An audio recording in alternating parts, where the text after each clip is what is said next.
পড়ছি ষষ্ঠীপদ চট্টোপাধ্যায়ের লেখা ছোট গল্প ৭ নম্বর ঘর। বইটির শর্ত আনন্দ পাবলিশার্স প্রাইভেট লিমিটেড কর্তৃক সংরক্ষিত।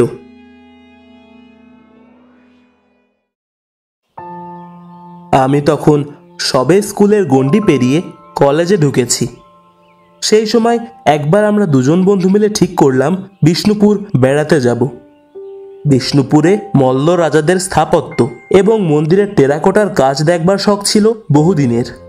বিষ্ণুপুর তখন এখনকার মতো এত জমজমাট ছিল না। রেল স্টেশনের কাছে একটা দোতলা হোটেল ছিল, এখন সেটা আছে কিনা জানি না। হোটেলের মালিকের নাম ছিল পঞ্চানন সাধু খাঁ, অমায়িক ভদ্রলোক। একটা ডবল বেডের রুমের ভাড়া ছিল মাত্র 5 টাকা, আর পেট ভরে ডাল ভাত মাছ তরকারি খেতে লাগতো 1 টাকা 4 আনা। তখন তো এখনকার মতো এত বাসের ব্যবস্থা ছিল না, কাজেই আমরা চক্রধরপুর প্যাসেঞ্জারে চেপে শেষ রাতে বিষ্ণুপুর যখন নামলাম তখন ঘন অন্ধকার। সময়টা বোধ হয় কার্তিকের শেষ, কাজেই একটু ঠান্ডার আমেজও ছিল। যাই হোক, শেষ রাতের সেই অন্ধকারে আমরা পায়চারি করতে করতে ভোরের প্রতীক্ষা করতে লাগলাম।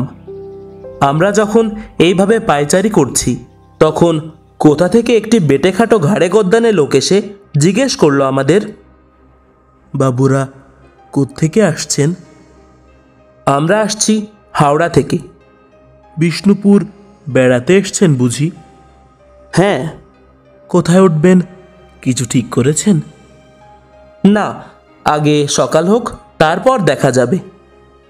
লোকটা এবার উৎসাহিত হয়ে হাত কচলাতে কচলাতে বলল, স্টেশনের সামনে আমাদের হোটেল আছে, ভালো হোটেল।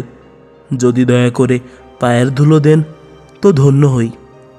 জল কল বাথরুমের সব কিছুরই ব্যবস্থা ভালো। এমন হোটেল এ অঞ্চলে 2টি নেই। আমরা দুজন একবার পরস্পরের চোখের দিকে তাকালাম, তারপর বললাম, স্টেশনের সামনে বলতে কি একেবারেই সামনে, না একটু যেতে হবে? একটু যেতে হবে না, ওই দেখা যাচ্ছে একেবারে রাস্তার উল্টো দিকে। চলুন না আমার সঙ্গে। আমরা ওর কথায় রাজি হয়ে ওর সঙ্গে স্টেশনের বাইরে এসে সেই হোটেলে ঢুকলাম। হোটেলের মালিক পঞ্চানন বাবু তখন সবে চেয়ারটিতে এসে গুছিয়ে বসেছেন। আমরা গিয়ে তাকে নমস্কার জানিয়ে ঘর চাইতেই উনি বেটেখাটো লোকটিকে বললেন, যাও তো হে সিধু, বাবুদের ঘর দেখিয়ে দাও। হোটেলটি ছোট হোক, তবে বেশ পরিষ্কার পরিচ্ছন্ন। আমরা সিধুর সঙ্গে দোতলায় উঠে প্রথমেই যে ঘরখানি দেখলাম সেটিকেই পছন্দ করলাম। আমরা অবশ্য ঘরের ভেতরে ঢুকলাম না, বাইরে থেকেই দেখলাম পরিপাটি বিছানা, সাজানো গোছানো সুন্দর ঘর। দরজাটা হাট করে খোলা ছিল। সিধু দরজাটা টেনে বন্ধ করে বলল, চলুন ওদিকের ঘর দেখাই। কেন? এই তো একটা ভালো ঘর ছিল। এ ঘরটা নয়, এটা 7 নম্বর ঘর, একটু আগেই হয়ে গেছে। আপনাদের অন্য ঘর দেখাচ্ছি। আমার বন্ধুটির নাম গোরা, ভয়ানক একরোখা সে। বলল, হয়ে গেছে মানে? এই ভোরে আমরাই তো প্রথম যাত্রী, তাছাড়া এ ঘরে অন্য কেউ এলে তার কিছু মালপত্র থাকবে। মালপত্র না থাকলেও দরজাটা তো বন্ধ থাকবে। ঘরে লোক নেই, জোর নেই, দুহাট করে দরজা খোলা, হয়ে গেছে বললেই হলো। আমি বললাম, তোমাদের যদি বেশি ভাড়ার দরকার হয় সে কথা বললেই পারতে, আমরা কি দিতাম না? সিধু আমতা আমতা করে বলল, না মানে আপনারা আমার কথা বিশ্বাস করছেন না তো? যাই হোক, ঘর যখন খালি তখন আপনারা ঢুকুন। আমার মনে হয় আমি যখন স্টেশনে গেছি সেই সময় ওরা হয়তো চলে গেছে। গোরা বলল, সে যাকগে, আমাদের দরকার নেই। এই ঘরই আমাদের পছন্দ, এই ঘরেই আমরা থাকব।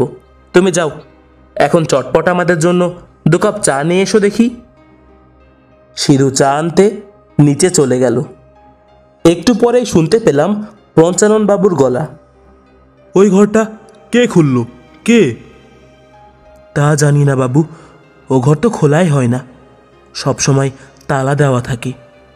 বাবুদের নিয়ে ওপরে উঠেই দেখি দরজা একেবারে দুহাট করে খোলা। পঞ্চাননবাবু বললেন, ছোড়া দুটো কি ওই ঘরেই থাকতে চাই? হ্যাঁ।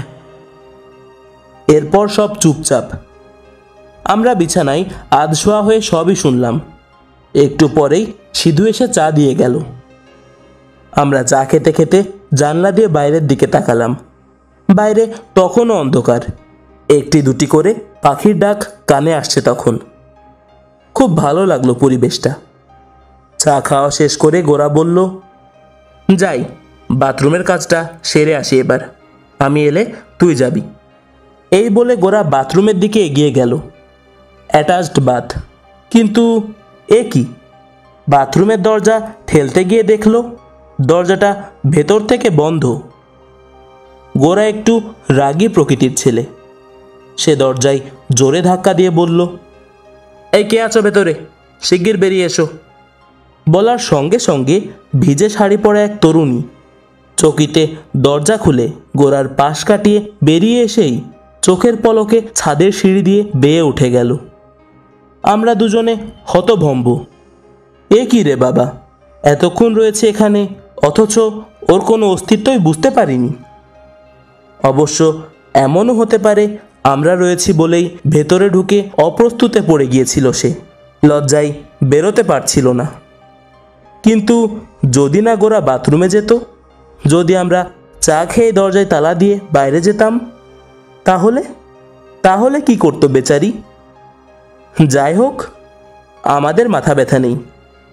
আমরা বাথরুমের কাজ সেরে যখন পোশাক পাল্টালাম, তখন অন্ধকার দূর হয়ে ভোর হয়ে গেছে।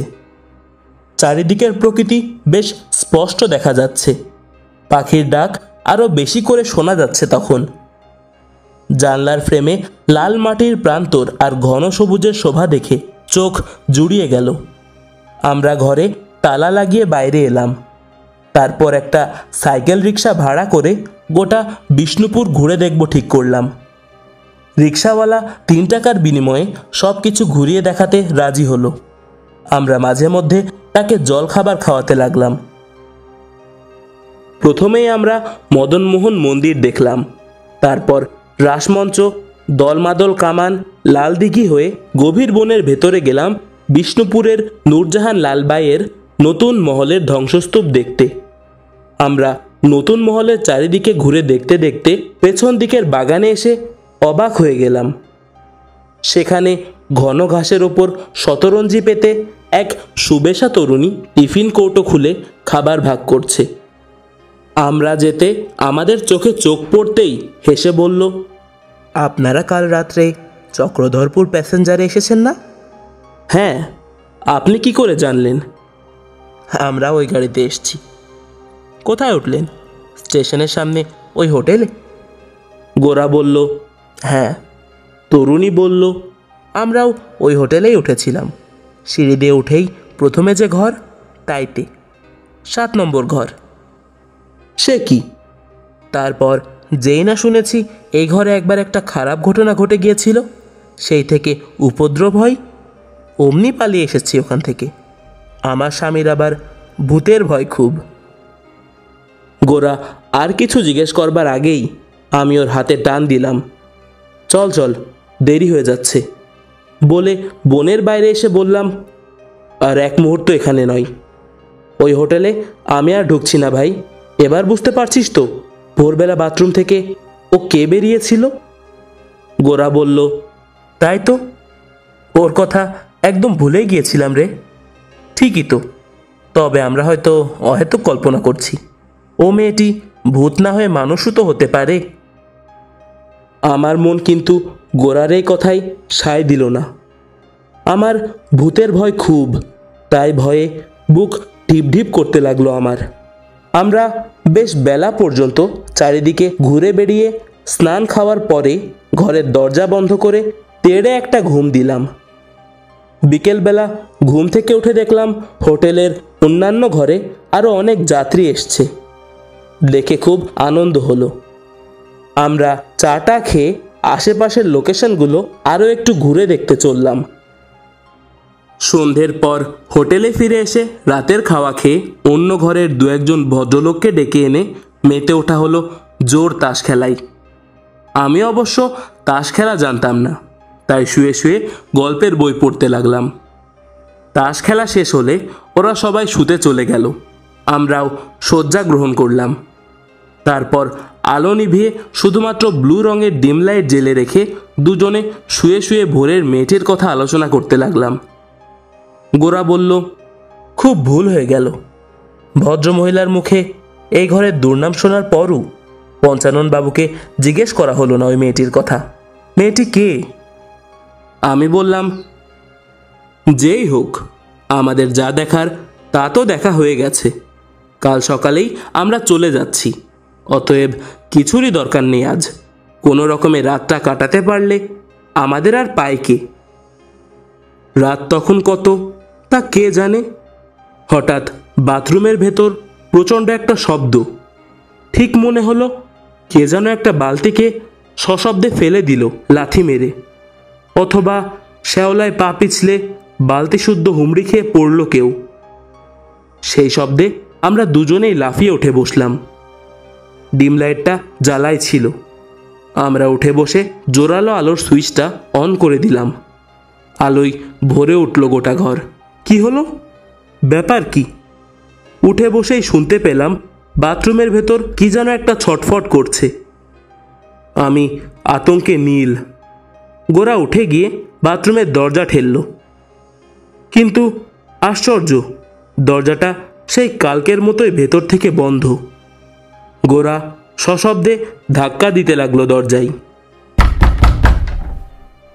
কে কে কে আছো ভেতরে? শিগগির দরজা খোলো, খোলো বলছি। বাথরুমের ভেতর থেকে তখন নারী কণ্ঠের চাপা একটা আর্তনাদ ভেসে এলো। আমরা দুজনেই একসঙ্গে গায়ের জোরে বন্ধ দরজায় ধাক্কা দিতে লাগলাম।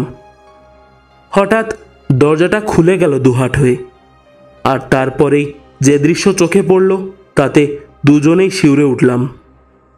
দেখলাম বাথরুমের চৌবাচ্চায় ভর্তি জলে হুমড়ি খেয়ে পড়ে আছে এক তরুণী, ঘাড় মাথা জলের তলায়। অসহায় একটা হাত দেওয়াল ধরে আছে, পা দুটো বেঁকে মুড়ে স্থির। ক্ষীণ একটু রক্তের ধারা গড়িয়ে আসছে জলের স্রোতে। গোরা ছুটে গিয়ে তরুণীকে জল থেকে টেনে তুলতেই আমরা বিস্ময়ে হতবাক হয়ে গেলাম। এ তো সেই আজই দুপুরে লালবাইয়ের নতুন মহলের বনের ভেতরে যাকে দেখেছিলাম। সে দৃশ্য বেশিক্ষণ দেখতে পারলাম না। আমরা বেরিয়ে এলাম ঘর থেকে। বেরিয়ে এসে চেঁচামেচি করে হোটেলের সবাইকে ডেকে তুললাম। পঞ্চানন বাবুকে ডাকলাম, কিন্তু কোথায় কি তখন? সব ফাঁকা। আমাদের কথা শুনে পঞ্চানন বাবু বললেন, কি আর বলি বলুন আপনাদের, এ ঘর তো আমি দিতে চাইনি, আপনারাই জোর করে নিলেন। বছর 2 আগে এক দম্পতি এখানে হানিমুনে এসেছিলেন। একদিন রাত্রে হঠাৎ এক দুর্ঘটনা হয়ে গেল।